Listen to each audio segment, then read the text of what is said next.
gente fala agora sobre as eleições nos Estados Unidos que estão marcadas para essa terça-feira, 5.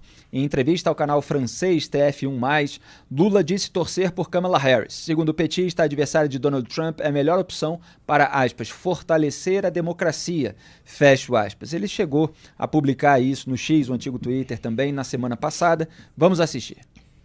Olha, eu não posso dar palpite sobre as eleições de outros países, porque seria uma ingerência indevida minha. Ora, eu sou amante da democracia. Eu acho que a democracia é o melhor sistema de governo que a humanidade conseguiu construir.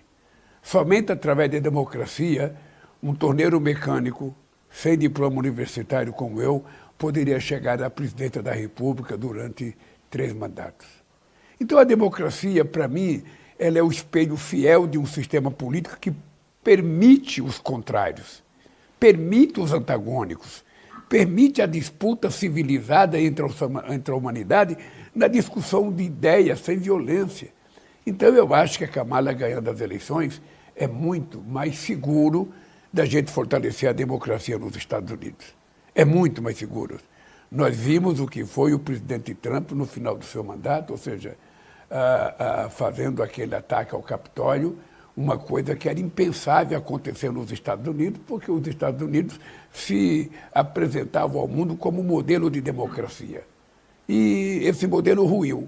Então, nós agora temos o ódio destilado todo santo dia, temos as mentiras destiladas todo santo dia, não apenas nos Estados Unidos, mas na Europa, na América Latina, em vários países do mundo.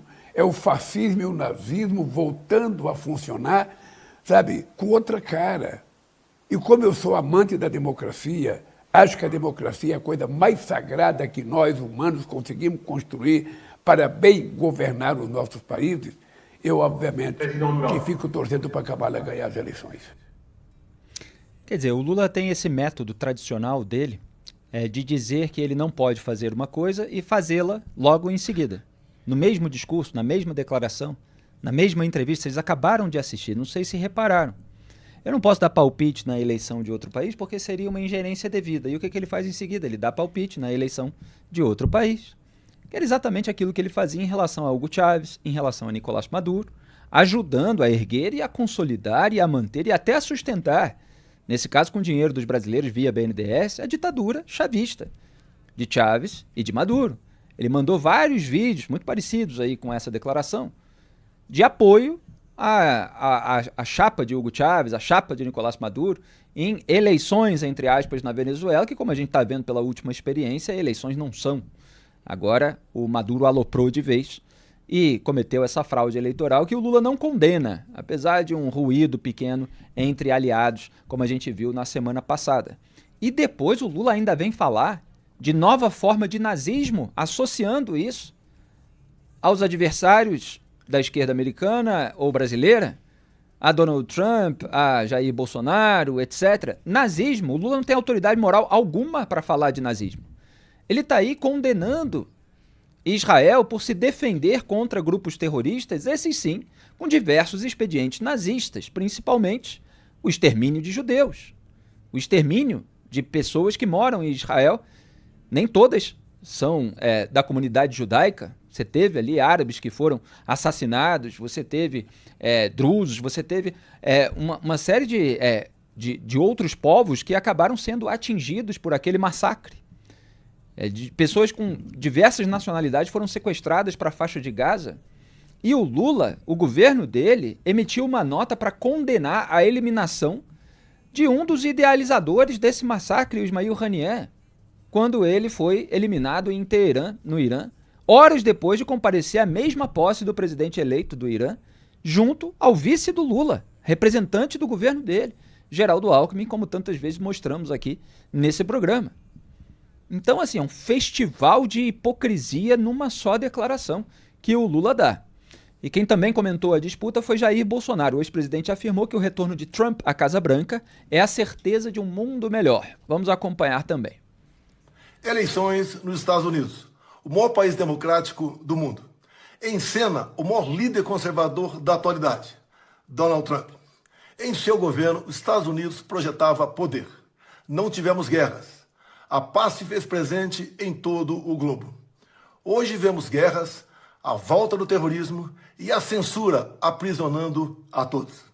A volta de Trump, a certeza de um mundo melhor, sem guerras, terrorismo e o retorno da liberdade em toda a sua plenitude. Em nome dos brasileiros que amam a Deus, amam o Estado de Israel, respeitam a família, a propriedade privada, o livre comércio e a liberdade de expressão, os nossos votos de sucesso. Jair Bolsonaro, ex-presidente da República, inelegível, sem ter cometido um crime sequer. Estamos juntos. Tá aí, Jair Bolsonaro. Duda Teixeira, era esse mundo lindo e maravilhoso que Jair Bolsonaro pinta durante o governo de Donald Trump, e em que medida existe aí uma relação de causa e efeito? Felipe, bom, queria aqui dizer que eu não vou criticar o Lula, né? Mas, obviamente, o Lula fez aí só coisa que não deve, né? Tô brincando aqui, o estilo do Lula é esse, né? Eu não vou criticar, mas olha... Né? Duda Teixeira encenou o estilo do Lula, não sei se vocês captaram. Você tem que explicar aqui a brincadeira. Mas o Lula, ele se acha ali a personificação da democracia. E aí todo mundo que faz oposição a ele é antidemocrático, é nazista, é fascista. Não é, assim, um jeito muito democrático de lidar com as coisas, né? Mas, enfim, é o comportamento do Lula desde sempre. Não é nada democrático, é autoritário. Porque não é a democracia Totalmente. Que ele defende, é a República do Escambo, que ele está acostumado a capitanear aqui no Brasil com a benevolência de ministros do Supremo Tribunal Federal.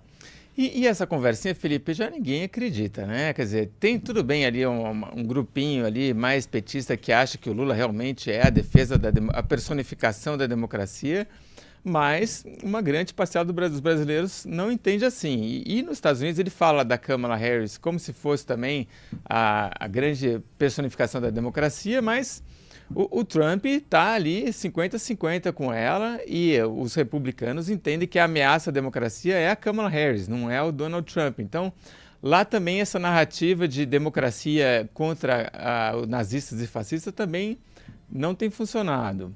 Aliás, a gente vai detalhar e aprofundar esse tema, trazendo aqui elementos do debate público americano daqui a pouco. E os americanos nem vão ouvir essas baboseiras que a gente ouvia agora, porque eles têm coisas mais importantes para lidar, eles estão ali no clima eleitoral, não vão ficar ouvindo os vídeos do Lula ou do Bolsonaro. O Brasil é um país desimportante para eles, são os dois... Os dois estão tentando usar a eleição americana aqui em proveito próprio, jogando para o seu público, né? É isso que está acontecendo aí. Mas o Jair Bolsonaro fez declarações ali sobre a época do governo do Donald Trump.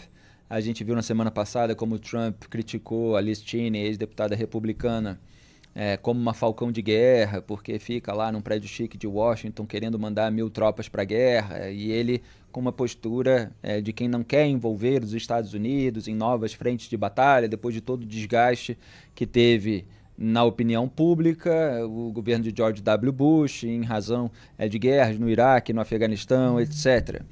E o Bolsonaro fica dizendo que durante o governo Donald Trump não houve guerra no mundo, o mundo estava em paz, etc. Agora, sempre teve aí um caldeirão pronto para explodir, e essa paz aí é bastante relativa, Duda. E é difícil a gente separar o que são os discursos dos presidentes americanos da prática e do que acontece, né? Tanto o Biden quanto o Trump têm esse discurso em prol da paz, né? De evitar guerras. Agora, se o Trump voltar e ganhar mais um mandato, muito provavelmente o Trump vai estimular Israel, né? Tem uma possibilidade de que Israel, durante o governo do Trump, se tiver um segundo mandato, ataque as instalações nucleares do Irã, com o apoio do Trump, né? A Ucrânia, a situação é oposta, né? A Ucrânia, ela pede o apoio americano, mas daí fica difícil dizer que o Trump realmente é um cara a favor da paz e as guerras não vão acontecer com ele, né? O Trump também é o cara que mandou uma bomba de drone na cabeça do Qassem Soleimani quando estava num aeroporto lá em Bagdá, no Iraque, né? Então, assim, tem também por parte do Trump uma postura que às vezes é mais agressiva, ainda que não seja mandar os Estados Unidos numa guerra, que é uma coisa que o Biden também não quer fazer. Esse é um elemento que eu sempre destaco aqui, que é a diferença entre a retórica e a prática. Então o Trump, eleitoralmente, tem uma retórica isolacionista. Isso não quer dizer exatamente que ele vai isolar os Estados Unidos de todas as guerras e que Israel, por exemplo, vai ficar sozinho na luta contra o terror ou contra o Irã, mesmo que seja atacado pelo Irã, sem qualquer envolvimento americano. Isso a gente vai ter que ver como é que vai acontecer durante o governo de Donald Trump. Agora, mesmo nesse caso, a retórica não indica isso. É claro que você tem aí uma série de elementos de bastidor, uma série de informações e até de acenos do Donald Trump a Vladimir Putin como alguém que o Putin respeita e por respeitar, por temer, não ousaria talvez invadir a Ucrânia, mas ao mesmo tempo você tem uma retórica de não envolvimento dos Estados Unidos para não gerar mais gastos orçamentários, para não perder vidas dos militares, etc. Então vai deixar a Ucrânia ser conquistada pela Rússia dessa maneira completamente deliberada, como muitos apontam. É outra questão para se ver. É claro que as condutas indicam caminhos opostos nessas guerras. E não há exatamente uma coerência de você sair em defesa de Israel e não sair em defesa da Ucrânia. No fundo, são duas democracias sendo atacadas ou por grupos terroristas ou por um Estado terrorista. Então, assim, a futurologia ela tem um certo limite. Você tem a análise que a gente faz em período eleitoral, você tem o histórico daquele que governou para a gente medir, etc. Mas você tem uma pressão internacional muito grande, você tem momentos em que o sujeito contraria o discurso que ele deu na campanha. Às vezes até faz uma coisa falando um pouco outra, etc., disfarça um pouquinho aquilo que está fazendo. Mas há aí algumas incógnitas em relação à política externa num eventual governo Trump, certo, Dudu? Certo, e o Trump fala assim, na minha época não começaram novas guerras no mundo, né? Ninguém ameaçou os Estados Unidos.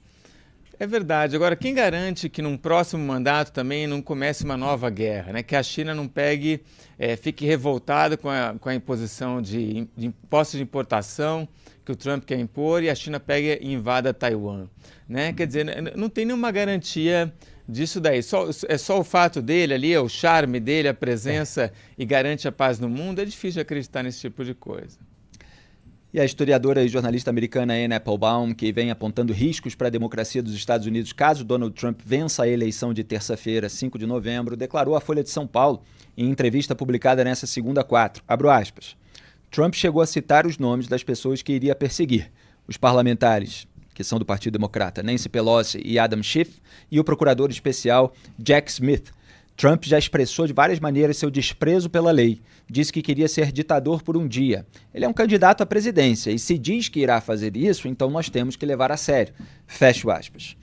Lembrando que Anne Applebaum é autora do livro Crepúsculo da Democracia, de 2020, sobre governantes que se elegem em regimes de liberdade e corroem as instituições por dentro, algo que a gente está muito acostumado a ver no Brasil, e do livro Autocracia S.A., de 2024, sobre a rede internacional por meio da qual os líderes autoritários se ajudam com finanças e estratégias de propaganda. Quer dizer, essa colaboração entre autocracias, que a gente vem apontando também aqui ao longo do nosso trabalho.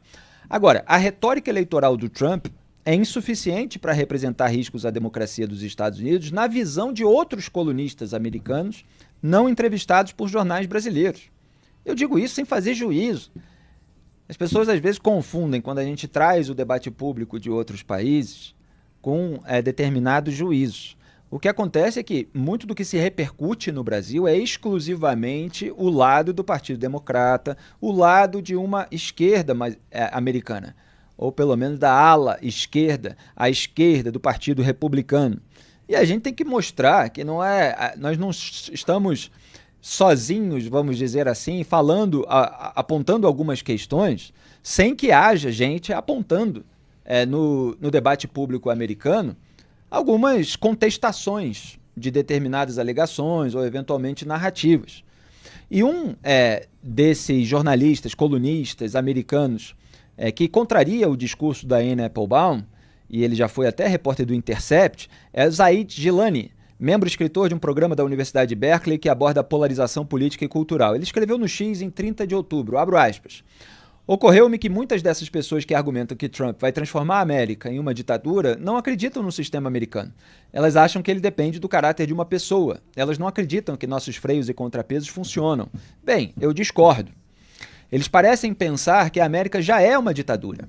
É por isso que é tão importante ter um certo tipo de presidente, quando a realidade é que o sistema previne ditaduras. Quer dizer, previne contra ditaduras. E não depende de ter um presidente de certo caráter. Durante os anos de Trump no governo, houve toda essa especulação de que ele simplesmente ordenaria um ataque nuclear do nada. Bem, se isso é um problema, então mudem o sistema para que o presidente não possa fazer isso unilateralmente. Os sistemas são o que importa aqui, não o líder individual. Fecho aspas. Aliás, eu me lembro bem, comentei bastante toda a campanha do medo que foi feita, porque o Trump estaria com o dedo próximo do botãozinho e ele teria a autoridade e a autonomia para disparar um ataque nuclear, e uma pessoa tão fanfarrona, tão irresponsável, etc., não podia ficar com essa possibilidade na mão. O que ele iria fazer? Ele governou durante 4 anos, não apertou o botãozinho. E um advogado ponderou que toda essa linha de argumentação soa como dizer, aspas, a sobriedade e o temperamento do motorista não importam tanto se o carro tiver cintos de segurança e airbags. Mas aí o Zaid Jilani rebateu, abro aspas, eu não disse isso e conheço pessoas que estão votando contra Trump porque acham seu caráter inadequado para o cargo. No entanto, isso é diferente de pensar que se ele vencer, haverá uma ditadura. Isso mostra uma notável falta de fé nas instituições dos Estados Unidos. E se você realmente acha que a América vira uma ditadura se Trump vencer de novo, por que você está aqui? Você é rico e pode ir a qualquer lugar que quiser, diferentemente de pessoas em muitas ditaduras reais. Fecho aspas. E aí outro usuário provocou ele, falou, você perdeu a insurreição violenta que todos nós assistimos na TV no 6 de janeiro de 2021? E o Jilani respondeu, aspas, no país mais armado do planeta Terra, essa chamada insurreição não teve uma pessoa atirando. Desculpe, é preciso muito mais do que isso para estabelecer uma ditadura e se você está tão assustado, por que está aqui? Nem você acredita em suas próprias palavras. Muito bem, então eu estava falando aqui sobre um colunista que tem uma posição diferente da Anne Applebaum sobre os riscos de Donald Trump à democracia americana. E o analista Robert Pondiccio, membro sênior do American Enterprise Institute, compartilhou os comentários do Zaid Jilani no X, esse que eu tinha comentado no bloco anterior, e sintetizou no dia 31, aspas, eu apontei isso repetidamente para os alunos ao longo dos anos. Agora olha só esse trecho que é interessante. Nós elegemos um presidente, não um rei. A Constituição não é ameaçada por um autoritário. Ela foi escrita em antecipação a um. Fecho aspas. Tem mais. A colunista Ingrid Jacques, do USA Today, jornal americano, ela é mestre em jornalismo pela Universidade do Estado de Michigan, publicou artigo na mesma linha nessa segunda-feira, 4 de novembro, hoje, tratando das alegadas ameaças dos dois lados. Está aí o título em inglês, com ali o rosto dela, a assinatura, falando que a democracia vai sobreviver a essa eleição. Então, aspas para ela aqui na nossa tradução de determinados trechos desse artigo. Pode mudar, produção. Pode me chamar de sonhadora, mas não estou muito preocupada com o futuro da nossa democracia. Também tenho fé de que nosso sistema de governo sobreviverá. Tanto Trump quanto Harris se inclinaram para chamar seu oponente de ameaça à democracia e usaram táticas de medo como uma maneira de atrair apoiadores. Trump rotulou Harris como uma extremista de esquerda que transformaria os Estados Unidos em uma meca marxista. Harris chamou Trump de fascista, desequilibrado e tirano. O presidente importa, sem dúvida, mas nosso sistema de governo foi projetado para que nenhum ramo, nenhuma área possa ter muito poder. Essa é a beleza dos freios e contrapesos. Também se espera que quem ganhar a presidência lute com um Congresso dividido. Isso deve aliviar os medos dos eleitores, já que um governo dividido funcionará como um impedimento para a agenda de qualquer presidente. Harris e os democratas gostam de retratar Trump como um aspirante a ditador que poderia sozinho derrubar nossa democracia. Isso não é possível, dada a beleza da nossa Constituição, fecho aspas, tudo isso é da colunista do USA Today. Então é só para mostrar aqui no Brasil que existem jornalistas, colunistas que confiam no sistema de pesos e contrapesos da democracia americana, não consideram Trump essa ameaça toda, mesmo que haja rompantes autoritários, mesmo que eles próprios eventualmente critiquem o Trump por isso. Então, são visões um tanto diferentes, Duda Teixeira. Essa última frase que você falou é de uma colunista do USA Today que não é a Anne Applebaum, né? É uma outra pessoa. Isso, exatamente. Felipe, a Anne Applebaum é uma super historiadora, jornalista, escreveu ótimos livros sobre o Holodomor na Ucrânia, sobre a Cortina de Ferro, tem livro sobre o Gulag. Exato. Fantástica. Agora, não, merece ser lida e eu já recomendei, já é. citei em diversos artigos. Não quer dizer, evidentemente, que a gente aqui tenha uma aderência total e absoluta a autores intelectuais. Isso é normal.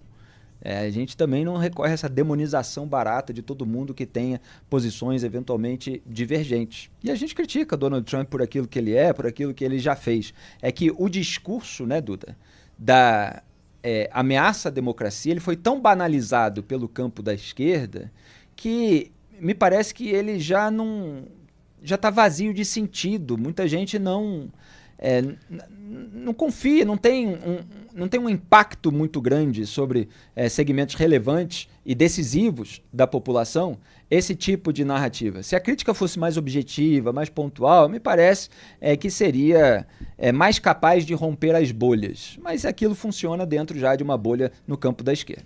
Então, Felipe, me dá uma certa preguiça, vendo agora que a Anne Applebaum também caiu nessa historinha. Exatamente. De achar que tem várias democracias no mundo que vão deixar de existir por causa de candidatos de extrema-direita, né? Eles chamam de extrema-direita, e vai ser o fim do mundo, vai ser um apocalipse, é tudo um bando de fascista, nazista.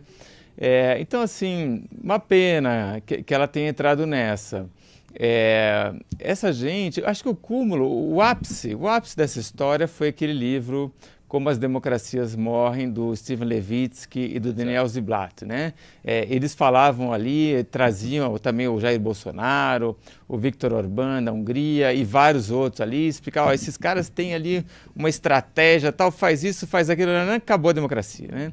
E essa gente não levou em conta que as democracias são resilientes, né? Elas têm algumas garantias, né? Alguns instrumentos que impedem que elas deixem de existir, né? Que de repente um ditador pegue e tome conta daquilo. A democracia americana, nesse sentido, não tem equivalente, né? Ela Exatamente. é extremamente resiliente. Foi construída para evitar que um rei retornasse, né? É a primeira Constituição feita de fato pelo povo, e o objetivo era separar de vez da Inglaterra e impedir que alguém ali assumisse e virasse um ditador ou um rei. Então tem vários mecanismos para impedir que isso aconteça. Tem as eleições de meio mandato, né, que acontecem 2 anos depois das eleições presidenciais, que quase sempre quem vence é o partido da oposição. Exato. Tem todo o sistema de justiça, tem o Congresso, as 2 câmaras. Então, assim, é muito difícil que essa coisa aconteça, né? Mas, assim, chegou o momentinho, véspera da eleição, esse discurso, assim, vem com tudo, certeiro, né? Exatamente. A questão é que jornalistas e intelectuais precisam ter um pouco mais de, vamos dizer assim, precisão na hora de fazer as suas críticas, para não recair nesse discurso militante, nesse discurso ativista que vai sendo repetido ad nauseum. Isso não é uma defesa do Donald Trump. Escrevi um monte de artigos. Se vocês entrarem em cruzoé.com.br/Felipe, que era o endereço da minha antiga coluna na Cruzoé, eu acabei deixando de ser colunista da revista por uma mudança na carreira, depois voltei, evidentemente, mas pouco depois desses artigos. Então eles estão ali entre os últimos. São os artigos justamente sobre o 6 de janeiro de 2021. Artigos antes, artigos logo depois. Todos críticos à conduta do Donald Trump ali. Agora, essa repetição dessa cartada, desse frame, como se diz nos Estados Unidos, de que o Trump é uma ameaça à democracia, é muito o discurso que o Lula teve aqui contra o Jair Bolsonaro, e que a gente vê o quanto ele desde a raiz, evidentemente, falseado, porque vem também de um populista autoritário que busca a instrumentalização política dos tribunais, dos órgãos de fiscalização e controle. Está fazendo isso o tempo todo, solapando a democracia por dentro. essa aliança, esse consórcio com o Supremo Tribunal Federal é absolutamente vexaminoso. E é óbvio que a gente tem visto que essa parte mais controlada das instituições se volta só contra aquilo que chamam de extrema-direita e posam de salvadores da democracia, enquanto estão fazendo uma série de escambos que solapam também os pressupostos democráticos, que são a separação e a independência entre os poderes, para ser mais preciso na análise. E isso muitas vezes se perde nesse discurso de que só a extrema-direita ameaça. O meu discurso é o seguinte, pessoas que têm um ímpeto autoritário ou uma agenda mais radical, mesmo que disfarçada com uma retórica de bom mocismo, que é o caso, por exemplo, da Kamala Harris, historicamente ela tem uma agenda mais radical. Isso está sendo apontado na campanha. Também não precisa ser apontado com todo esse histrionismo, etc., mas é isso aí que a gente vê no debate eleitoral.